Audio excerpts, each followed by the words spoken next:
Welcome to TruckYoo AfterHours. Dominic Lewis, how are you doing today? Good. Yourself? Doing pretty good. Reading up some stories, and I wanted to chat with you about last week's happenings in the trucking industry. Nothing really crazy other than a lot of the same old, other than Motus. Motus is actually blowing up, so we'll talk about it in a little bit. I have it towards the end of the list today, but Motus hasn't really been doing what it's supposed to be doing yet. Yeah. It's How's not their weekend knight in trucking? shining armor quite yet. What's happening with the fleet? Still kind of going all over. The truck's going south. Rates are still pretty strong. Jet fuel's looking a little bit better. Kind of volatile. You started doing some drive-in work too. You started doing some drive-in too, right? So how are the rates on drive-in right now? Yeah. They're not obviously going to be as good as flat, but yeah, they're definitely better from a couple months ago. I'd say from the beginning of the year even. So there's pretty solid mid to high threes in the dry van market. Good. That's awesome. And are you hitting, what about flatbed? Are you hitting some strong rates above 4? Are you going above 4? Yeah, you can consistently stay above 4. Good. That's great. Awesome. Let's hope it continues. Sure. So yeah, run the wheels off. Is out there. Have you been trying to buy a truck? I know we've been trying to buy a truck, I think. You add to always the fleet shopping. Outside of owner operators? Found Cascadia. Needs a little bit of work, but it's a clean unit. Good. Pretty good deal. Good slate. Seen it. Yeah, it's a pretty good truck. Yeah. Yeah. DD15, right? DT12 transmission. Yep. And it has an mid-roof sleepers. Yeah, so it'd be good. Good unit for flatbed. Oh yeah. I've seen it. It's pretty good. I'm excited if that works out. That's gonna be a nice addition. For sure. Outside of the owner operators that are waiting, lined up, working for you. Yeah. I know we got people working on it. Interested. Perfect. Let's talk about what's been happening in trucking. Diesel climbs again as oil rebounds. Story that won't quit all the time. Same stuff, nonstop about the diesel. Let me see if there's anything that changed. Oil prices pushed higher this week with Brent crude up about 10% to just under 98 a barrel. Following the 2-week pullback, oil prices climbed 10% this week, rising 2.1% to 97.98 on June 3rd. It just keeps climbing. The pressure traces back to disruption of the traffic to the Hormuz. Nothing new. Everybody knows fuel is expensive. It's going to continue to be until that gets resolved. Fuel surcharge lagged the pump. Well, an earlier reporting warned that if diesel holds above $6 a gallon, 6,000 to 10,000 carriers, mostly small operators, could exit the market in 2026. Watch your cost per mile is the rule here for everybody. Well, that's crazy. It is going to push some. Wasn't there a trucking company that just went out of business in Wisconsin? Rapids. Yeah. Yeah. Yeah, they filed. How many trucks? Do you know how many trucks they had? I thought it was roughly 200, comprised of a lot of owner ops. But yeah, I think they filed bankruptcy back in like March, and now it's. I don't know if they restructured Chapter 11? I think it was Chapter 11, right? Yeah. I didn't think they were gonna. I don't think they're gonna pull out of that one. I think they saw some crazy numbers with their debt. Yeah. A senator's move to kill the 12% federal excise tax on new trucks. On June 2nd, a bipartisan pair of senators introduced the Modern, Clean, and Safe Trucks Act, which would repeal the 12% federal excise tax on heavy trucks and trailers. The bill from Todd Young of Indiana and Angela Alsobrooks of Maryland targets a tax that lawmakers say adds $15,000 to $30,000 to the price of new equipment.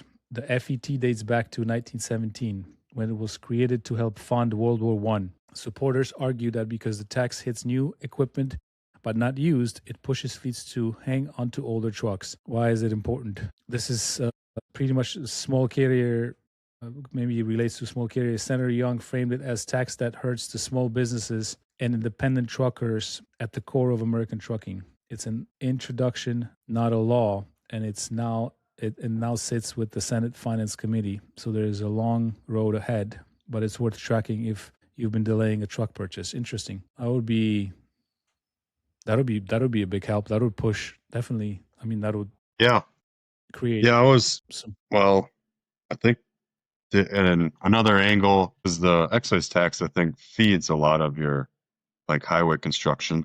And so then there have to be creative how they'll recoup those funds, or, what will fund that then.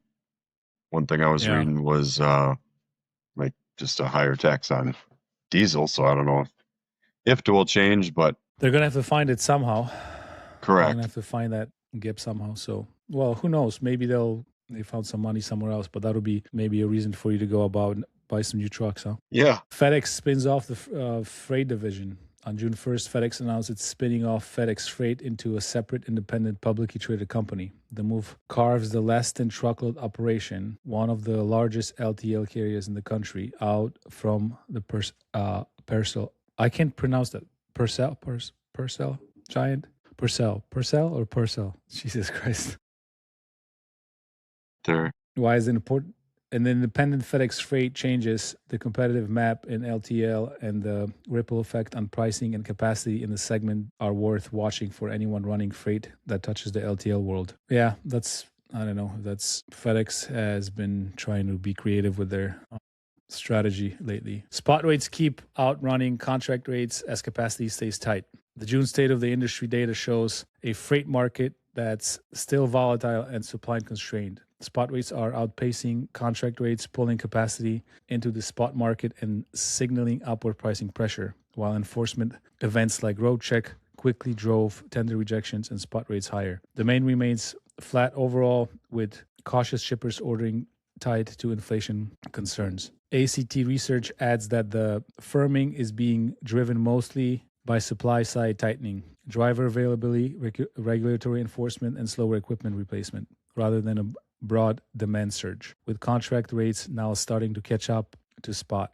Why is it important? A tight supply-constrained market favors carriers on rate negotiation, but it's being propped up by carriers leaving and trucks parking, not by booming freight. That's fragile kind of strength. I don't know. I think it's been happening, and it's going to continue to happen. So it's good for carriers. That's what matters. Sure. Cargo theft and freight fraud crackdown gains momentum in Congress.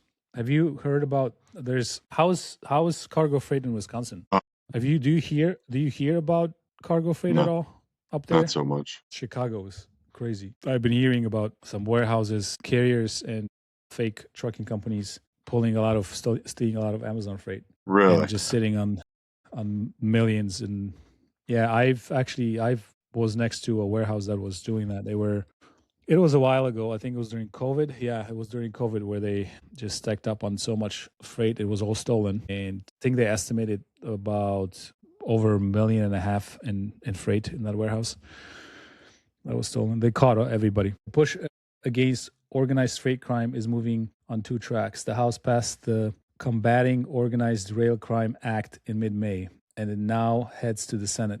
Backers point to staggering numbers: strategic theft using deception, identity theft, and fake paperwork to divert loads has surged roughly 1,500% since 2021, and 90% of motor carriers run 10 trucks or fewer, leaving small operators badly exposed. Running alongside, it's the Safer Transport Act, which would expand FMCSA's power to detect and penalize freight fraud, create new criminal penalties for registration fraud, and stand up a freight fraud and theft advisory committee. Double brokering, fictitious pickups, and hostage loads hit small carriers hardest. More enforcement teeth is good news. Yeah, that's a big issue. And 1,500% since 2021. That's crazy. CDL enforcement, we've already talked about it. There's still stuff going on with that. It's nothing new there. Own operators, a meaningful chunk of the driver pool could shrink, which feeds directly into the capacity tightness. Yeah, what I've already talked about, which is adding to all that capacity tightening. Mm-hmm. Labor Department moves to roll back the independent contractor rule. The federal government is again shifting the ground under owner-operator classification. The U.S. Department of Labor has proposed reciting its 2024 independent contractor rule and largely restoring the standard adopted in early 2021, a move supporters say would bring more clarity to how owner-operators are classified under federal wage and hour law. Classification rules sit at the heart of the lease operator and owner-operator model. A swing back toward the 2021 standard generally makes contractors' relationship easier to defund, but it's a proposal, and these rules have flip-flopped with each administration. Yeah, it's nonstop, the same stuff. Our owner-operators, legit owner-operators, lease programs are obviously something that is an iffy subject, and I definitely don't recommend majority of these purchase programs. There are some that are good ones, but majority of them are just on paper. You never get the truck. Yeah, end up being a cog on the wheel. Yeah, the Motus issue, that is something that the closer the FMCSA Motus rollout is a mess, and the agency can't agree on how bad. The biggest overhaul of FMCSA registration system in decades launched May 14, and 3 weeks in the story carriers, it's the story carriers can't stop talking about. The old systems carriers leaned on for years, the URS, Unified Registration System, the Public Insurance Filing System, and the FMCSA portal registration functions were permanently shut off at 8 p.m. On May 14th, replaced by Motus, a single platform tied to login.gov, identity verification, and bill to choke off fraud. That's the pitch. The reality, playing out across compliance forums and social media, it's uglier. One industry voice flatly called it one of the worst soft releases they ever witnessed. I mean, that was rushed, so I'm not surprised, but it's still done by a government. Have you read about it? Do you know what's going on with that thing? Have you been able to log into your Motus portal? Yeah. So that's what I know about it. I don't know anybody that was able to do it. Here's how rough the launch was. FMCSA mailed 2.2 million letters to motor carriers addressed announcing the switch, and more than 400,000 of them came back undeliverable. Carriers report getting locked out, unable to link their DOT numbers, and stuck because the system won't recognize their email as the right one. And this week, the agency spoke out of both sides of its mouth. FreightWaves obtained 2 separate FMCSA statements with notably different tones. One was the standard government explanation and apology, acknowledging the problems and saying that resolving them is an absolute priority, with resources focused first on insurance filings and operating authority status, and fixes already made to the identity verification and first-time login processes. The other, from Administrator Derek Bears, took a victory lap, hailing the launch as a major agency milestone and a vital tool for accountability against bad actors and fraudulent brokers, and touting that the first week brought 120,000 new users applications and helped more than 13,000 carriers claim their US DOT numbers. 13,000 out of all of them, out of all the DOTs. Bars didn't get to the complaints until the 4th paragraph, and when he did, he called them minor technical issues his engineering teams were working around the clock to crush. The people in the trenches aren't buying the minor framing. Sean Garney of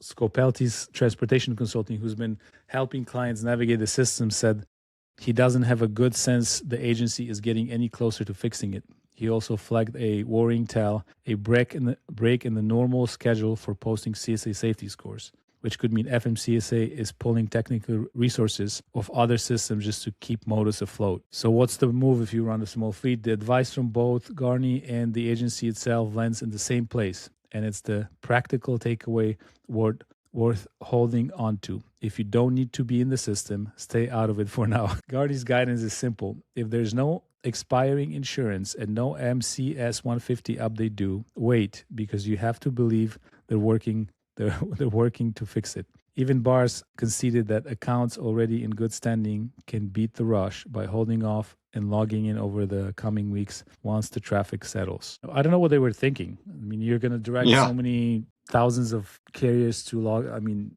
big tech companies have issues with surges in traffic, and it's a government website. What did you expect? Yeah. Bottom line, the federal government is tightening the screws on compliance, non-domiciled CDL crackdowns, clearinghouse identity checks, the whole enforcement push.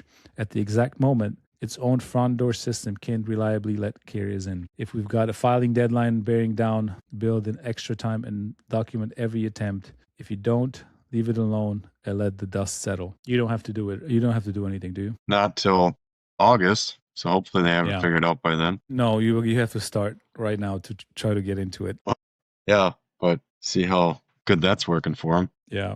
Okay. I think nothing really crazy last week. I think pretty normal, other than fuel still being fuel, and everything else is just kind of rolling the way it always does. But your week was pretty good. We've talked about it, and I think it's a pretty good market to push for expansion and adding owner ops and trucks. So I wish everybody there growth and better rates. Stop hauling cheap freight is the slogan number one for everybody. Negotiate the hell out of it. I actually had an interesting call today. I will maybe bring it up next time on the podcast, where there's some good applications coming out for finding better loads with all of the load boards that are out there. And it helps you kind of filter through all the BS and just feeds you the best rates for what you actually need. So yeah, and I guess for people that are leased on with someone, just make sure that, you know, because if obviously they're making better money now, make sure that you're keeping up with it also, and not that they're just collecting on that delta. So yeah, that is, and there's definitely carriers that will not share the rate cons. So yeah, so just especially when markets turn like this and everything's on the uptrend, make sure you're staying on top of it and you're getting your piece of the pie too, because you're the one doing all the work. Yeah, we talk about it in our own operator group a lot. If your average rate is below average market rate, that means something's off. All right. Exactly. We've had some owners that are around that average market rate for drive-in, and it just seems kind of too, I don't know. It doesn't seem right. But if you're definitely below your average rate a week is below the average market rate, then I would start asking questions. Yeah. And for anybody that needs, I should plug it in here right now. Our group has a free rate per mile calculator. So you guys, if you don't have a way to calculate, or you don't know what your break-even rate per mile is, then go to profitrig.com and you can calculate it for free, and you can see what your break-even rate is. And then that helps a lot. A lot of our owners are using it, and it's eye-opening sometimes when you really dig into your rate per mile, what it actually ends up being, and then you can compare it to whatever rates you're getting from your carrier or broker. So yeah, awesome. Yeah, it just kind of helps with, setting a goal for the week. You kind of have a dollar figure in mind where you want to be at, and that helps you get your goal for the month. And yeah, I'll link it under this video, and it's free. So just log in and calculate it real quick, and we'll give you the number, and just you'll see how much there is to. You're going to see what your rate is, and not only that, it will, you can add on the margin that you want, and it will tell you this is the rate that you shouldn't be accepting below. So it's not just a break-even rate; it's actually your rate per mile that you should be getting for every single load with your preferred margin. So awesome! Thank you for hanging out, Dominic. Yeah, I hope your weekend is going to be good. Next week is going to be hopefully better than even this week. More better rates, more freight, more trucks. Let's go after it. Get a truck. Thank you, guys. Yes, 100%. I know you're going to get that truck. I think you're going to do amazing with it. So, and if any owner operator wants to join our free group, Trucking Business, you can go to TruckYoo.com. There's a link, or go straight to school. It's Trucking Business group. In school, it's free. We have about almost 1,600 members in our free group already. So highly recommend, a lot of good stuff there. And we are both there hanging out and helping owner operators. So thank you guys for listening, tuning in. We'll talk to you soon. See you, Dom. Later.